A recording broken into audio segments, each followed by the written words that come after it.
தலைமை நேயர்களே வணக்கம். நான் உங்கள் தலையம்பாம்.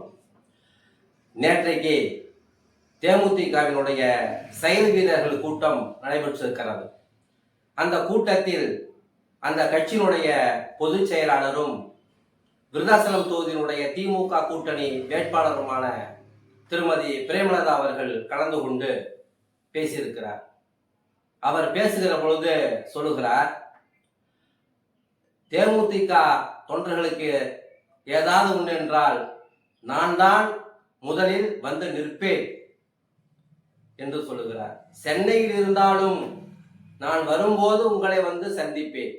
எப்படி? சென்னையில் இருந்தாலும் நான் வரும்போது உங்களை வந்து சந்திப்பேன். அப்படி என்றால் இந்த தொகுதியில் நீங்கள் வெற்றி பெற்றாலும் தோல்வியை தழுவினாலும் சென்னைக்கு செல்வது உறுதியாகிவிட்டது என்று நீங்களே உங்கள் வாயாலே சொல்லியிருக்கிறீர்கள்.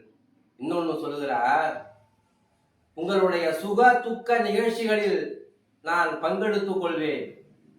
உங்களுக்கு ஏதாவது செய்ய வேண்டும் என்று நான் விரும்புகிறேன்.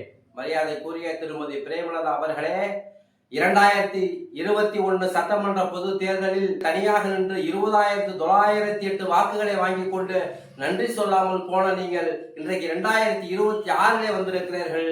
2021 2026 வரைக்கும் உங்கள் கட்சி நிர்வாகிகளுடைய சுக துக்க நிகழ்ச்சிகளில் நீங்கள் கலந்து கொண்டது உண்டா என்பதை உங்கள் மனசாட்சியை தொட்டு சொல்லுங்கள் பார்ப்போம்.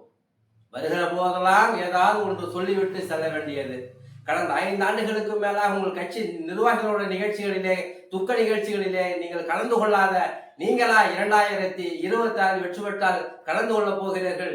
யார் காதில் பூசுற்ற போகிறீர்கள்? அந்நியாரே, வணக்கம்.